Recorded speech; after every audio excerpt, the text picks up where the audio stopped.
Welcome Back to Him reads is a continuous Son of a Witch. Southstairs 3.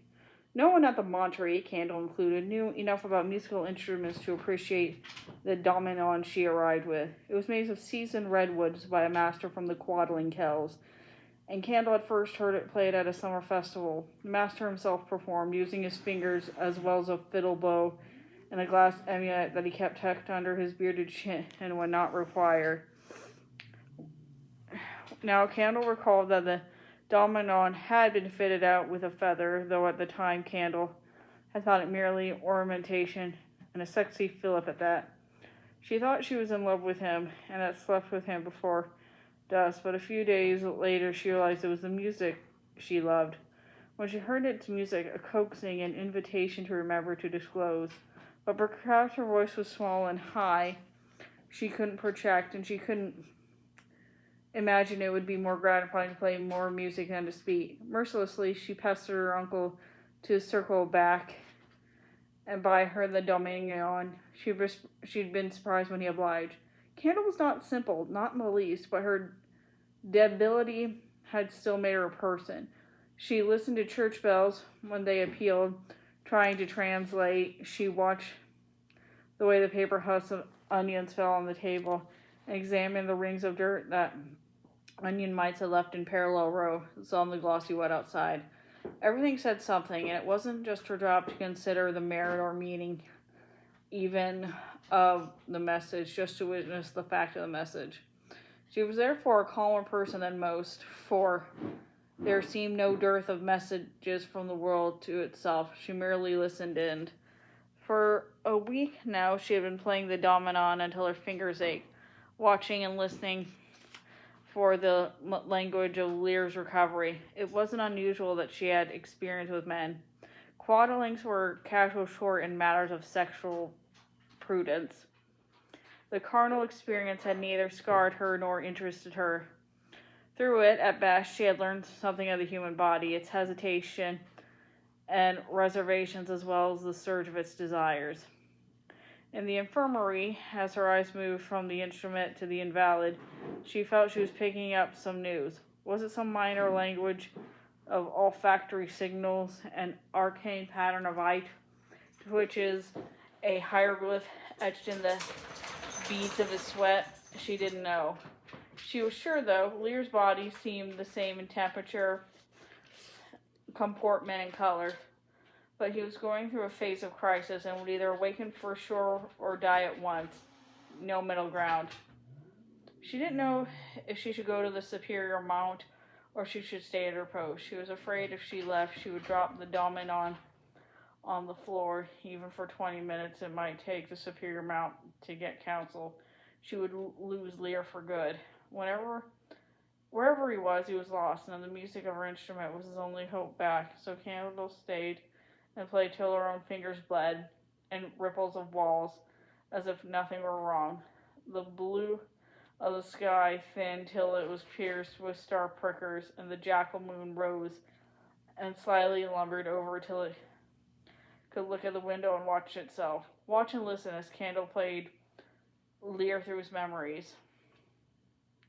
"She'll be there," said Liir. "Who? Where? Are you talking about Elphaba?" said the Scarecrow. "Of course not. I'm talking about Nor, the girl I knew, maybe my half-sister, if the witch really was my mother and Fiera was my father, as some have guessed." "In Southstairs? A girl?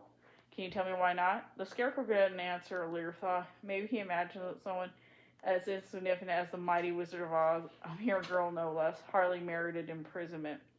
Maybe he thinks he thinks she might have easily been murdered, or tossed on the streets to drift and starve. How long had it been anyway since she had been taken from Kiamiko? 2 years? 3? But then Princess Nestoria had implied that Nor might have survived. They have circled the canals a bit longer and found a place to berth underneath some rotting trees by the side of a pub. I can't stay with you for much longer, you know," said the Scarecrow. "I can only come to give you the witch's room, and to wish you well, and to protect you from the cleaning of Dirt Boulevard. I have my own path to follow. I would see you safely to the other side of the gates of this troubled city if I could. You would let me." I'm not going to, said Liir. Not without Nor. Or not without finding what happened to her. At a crossroads, unwilling to move, they sat disconsolate. Look, said Liir at graffiti dashed happily and sloppily on the hub side of the wall. It said, happy endings are still endings. You've done your work. You've kept your word to Dorothy. I have the broom, but I won't be able to be ushered out of harm's way. What's the point? I have no happy ending. Cripes, I've had no happy beginning either. The witch is dead, and Dorothy is gone, and that old princess in the story has gone for us for help. As if I could, just because Elphaba would have. You needn't fulfill some promise Elphaba made. If you're not her son, you have no obligation there. Well, there's nor to call it a promise to myself. The Scarecrow held his breath in his hands. The Tin Man had left to cultivate the art of calling. He has his work cut out for him, poor sod. The Lion is suffering severe depression. His cowardice was a sole identifying trait. Now he's pitifully normal. Neither of them can help you much, I'm afraid. You should go get yourself out of here while you can. Start over. Start over? I've never started the time. Besides, it's not getting out what I need to do. It's getting in. The Scarecrow pushed a hand against his heart and shook his head. Into Southstairs, said Liir. I know what you mean, said the Scarecrow. I'm not stupid. Now, you're the one I need to keep on my side. The Scarecrow interrupted with a brusqueness that might have been meant kindly. Don't bother to look for me. You won't find me. Save yourself for some you might recognize. I'm not in your story, Liir. Not after this. So they took their leave with little fanfare or fuss. The friendship between them was no longer more hopeful than the shave of a scorched broom when Liir waved half-heartedly as the Scarecrow looked out of sight once and for all. The boys sat at the bobbing blunt and listened to the sound of laughter spilling out the open windows of a pub. The smell was of beer and vomit, and old urine splashed against the wall. The moon was visible behind the clouds. The sounds of a tentative waltz, beguiling and minor, hung over the stinking waters of the canal and the desolate boy there. The next morning, Liir presented himself at the servants' entrance of the townhouse he had passed the night before. We don't give handouts, and we don't need another coal shoveler, so get yourself out of here before I assist you with a boot to your behind, said the houseboy. If you please, I'm not looking for food or work, sir. The houseboy smirked. Toadying bastard. Call me sir again, and I'll beat the crap out of you. Liir couldn't follow. I meant no disrespect. I just want to know how I can get an audience with Lady Glinda. The houseboy's sneer needed rearranging with a good swift kick, Liir decided, but when the houseboy guffawed, his voice was less hostile. Oh, simpleton, pardon me. I didn't realize. Listen, the very Margrave of Ten Meadows, Lord Ervic himself, hasn't been able to get her ladyship's attention. She got her hands full, what with the goings-on of the Wizard's Palace. The people's place now, or should be, or will be. What you want to fling yourself in her lap and call her mother? More urchins have tried that already that you could fit on a barge and drown in Kel's water. Now off with you. Whatever mother I don't have, it certainly isn't her. He held up a broom and shook the houseboy's face. What's that then? Liir said, you tell Lady Glinda that a boy at the back gate has the witch's broom. Tell her Dorothy gave it to me. I don't care how long you take, I'll wait. That thing? That's the corpse of a room, not fit for kindling. It's been through a lot. That's how you know it's the real thing. You're a stubborn bugger. I can't be standing here chewing fat all day. Tell you what, do me some magic with that broom and I'll see what I can do for you. I can't do magic, and that broom isn't a magic wand. It's a broom. It sweeps. Sweep of the floor of that thing, you leave sharp marks and I'll be one cleaning up after you. Get out of here. Go on now. Liir raised the broom again and tilted it forward. The houseboy shrank back as if afraid flecks of scorch would fall on his livery. Noticing this, Liir decided it would be worth his while to wait around and see what happened. His instincts proved sound. The houseboy wasn't able to resist gossiping about his conversation with Liir. Just before noon, a housekeeper came out, tugging her apron strings and wiping crumbs from her lips. Love a grouse, you're still here, and that's a good thing, she gabbed. The house had been docked a month's pay for being silly-headed. Get over here, her haughtiness wants to see you at once. You reek. Haven't you washed the pump there, scrub boy, your grubby armpits, and wipe that smirk off your face? This is Lady Glinda that lives here, not some cow mistress. And hop smart, you, she's waiting. He was brought to a lady's parlor and told to behave and touch nothing. He could look, though, and he did. He had never seen an upholstered chair before. He had never seen one chair face another chair that looked identical. Cushions everywhere, fresh flowers, and gleaming crystal bubbles set on a little stand. A collection of commemorative baubles, he guessed. To what end? A fire of aromatic woods burnt in the dainty hearth. What a daytime fire in such a well-built mansion when the citizens outside couldn't get close enough to a brazier or to warm their hands, let alone soften their supper bricks of congealed molasses. He wandered to the window to open it in some air. He looked over at the canal where he and Scarecrow had drifted the night before. From his height, he could see the roof fiends of the fancy houses. Palaces almost, or palaces in training.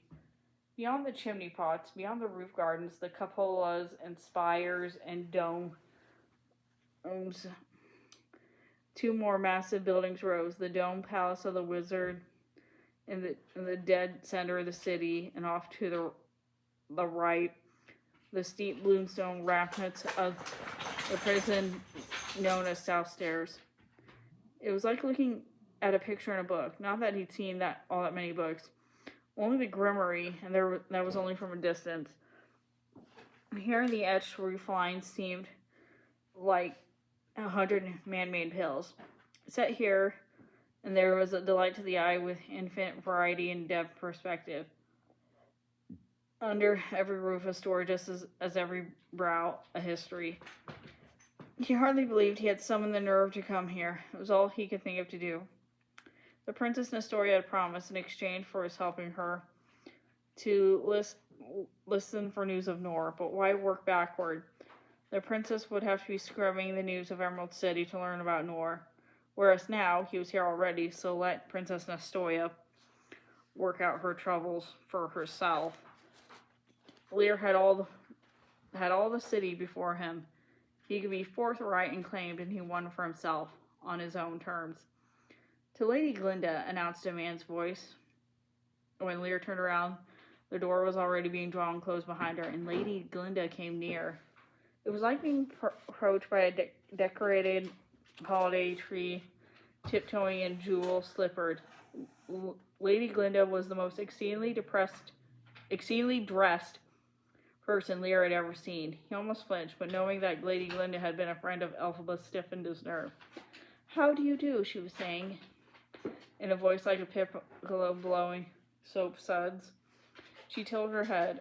Was it an upper-class gesture, like a genuflection? Out, he pivoted his head in reply. He remained upright. "Liir, is it?" "Yes, ma'am." He had never called anyone man in his life. Where did that come from? "They said it was Liir. I thought I might have misheard. Please don't you sit." She took a better look at the state of his clothes and changed her mind. "Would you permit me to take a seat? I'm not resting well days and it's a strain." Of course. He realized he remained standing, though he drew a little nearer. Setting gingerly on a chaste tongue upholstered in peppermint stripes, she arranged a bolster at the small of her back and then reclined, lifting up one ankle from time to time. Maybe she had a twitch. "I told you had something to show me. A talisman of some sort. You've got it wrapped in the shroud. A broom, or witch's broom." "The broom? The broom of the Wicked Witch of the West?" "I didn't call her that," he said. "How'd you come by it? Last I heard of it, that Dorothy Gale was humping it around the palace like some sort of trophy, brandishing it for all to see." "I'm told she's gone," said Liir. "She is." The tone of authority was convincing. Tired, regretful, convincing. "Gone the way the old Ozma's gone? Disappeared? Done in?" "Gone is gone," said Glinda. "Who knows? Maybe Ozma herself will be back someday." I wouldn't hold my breath.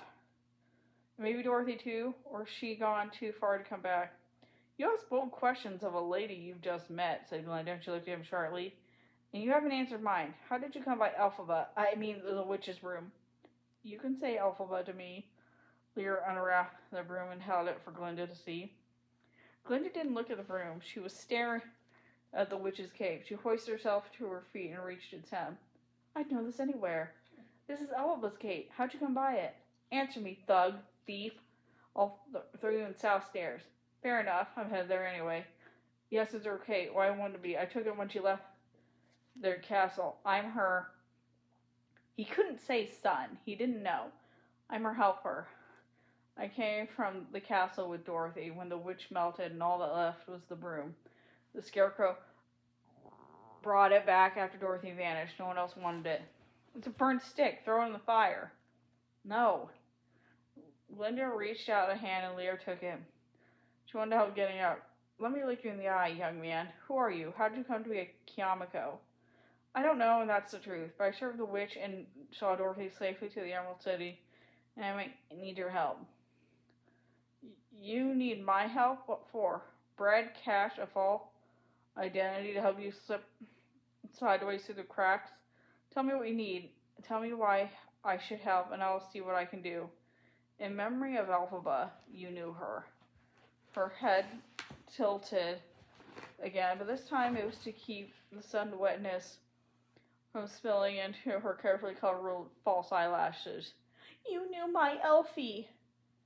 He wouldn't indulge in cheap grief. I want to find out what happened to a girl kidnapped by the Wizard's men a few years back. She lived in Kiamiko when we got there. We? The witch and I. The witch and you. Her hands reached out hungrily for the cape and rubbed its hem, as if her leaves of time were Hyssop. What girl might that be?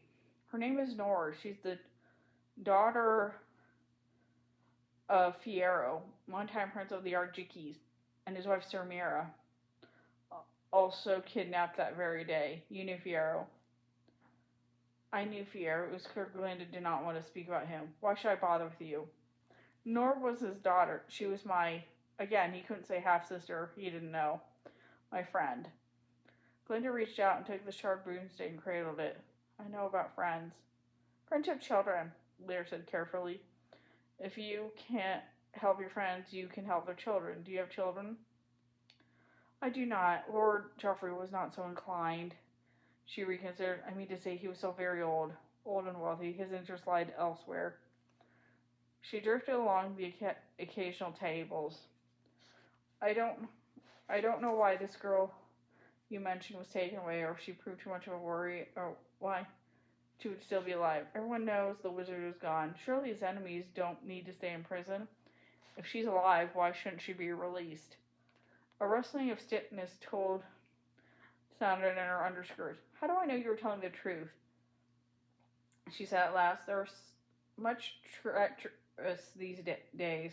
I've spent my entire adult life up till now in the salons and theater boxes, not in closely assembled with grasping, pinching ministers. She spat out that word, insects, and I thought girls at school were devious. Here, every impassive expression hides a bloated ambition for dominance, I suppose, and at any one of my so-called loyal cabinet could be sending you here with a tale designed to catch my throat. I must have more proof who you profess to be. This may not be Elsie's cape you're sporting. Maybe my sorrows tempt me into seeing what I would love to see. This may not be your broom. Tell me more, you Liir. How did your room come to be so burnt? I'm not sure. In truth, I didn't see her die. I only heard what Nanny and Dorothy and the others said. I was locked downstairs, but the broom burnt. That's all I know. Anyone can tell a lie, cried Glinda. Anyone could burn a broom and make up a story about it. She beat herself on the breastplate with a clenched fist and suddenly rushed across the room, overturning a small table and shattering some china dolls. She flung the broom to the fire. Look, I can do it too. There's nothing to it. Take the broom, burn it, he replied. Take the cape and burn it too, or sew it into a hair shirt and wear it under your fancy ball gowns. It doesn't matter. Give me a way to get to Nora and to get her out. You can have whatever you want. I will come back and serve you as I serve the witch. I have no other plans for my days alive once I answer the question about Nor. Glinda collapsed on the nearest stool and wept. She needed a man to come and take her in her arms, to give her a shoulder. Liir wasn't a man, nor was his shoulder made a high-born lady to weep upon. He stood foolishly by, twisting his hands, averting his eyes here and there. Look, Glinda, look! In his excitement, he forgot to use her title. She raised her eyes and turned to where he was pointing. The fire still danced and hissed. Some trick of physics caused the flute to feign humbly like an old folk melody, as if someone were on the roof playing an instrument. The music was not merely consoling, and it was that, by commanding look, it said. The broom lay on the back of a log that seethed with flames of pumpkin and pale white. The broom was untouched. Sweet Oz, said Glinda. Liir, take it back. I'll burn my hands. You won't, Glinda chortled a few syllables in a language Liir couldn't understand. This is one of the few spells I could ever really master. It came in handy when my husband required me to hand him the burnt toast on mornings I thought my wifely duty to prepare his breakfast. Go on, grasp, and bring it back. He did, and Glinda was right. The broom had not only neglected to ignite further, but also wasn't even warm to touch. A burnt broom that had had enough and refuses to be burned any further. Keep it with you, said Glinda. I was wrong to doubt you. Whoever you are, whoever you came by, this is the witch's broom. And so I trust you to be telling the truth. She shrugged and tried to smile and almost began to blubber. Elfie would know what to do. Tell me what you know, he said, as softly as he could. I don't want to access the registers of prisoners in Southstairs Academy, which is the place of your Nor is most likely to be if she wasn't murdered long ago. I'm not even sure a register is kept, but I know someone could get you in at least, whether you be find Nor or get her out, or yourself either. I can't guess. But I can make you introduction for you in memory of Elphaba. I would do that much. You would help me? A friend of yours? No friend of mine, but as bereaved member of her family. Next of kin to the dearly departed Elphaba Throp, the wicked witch of the West.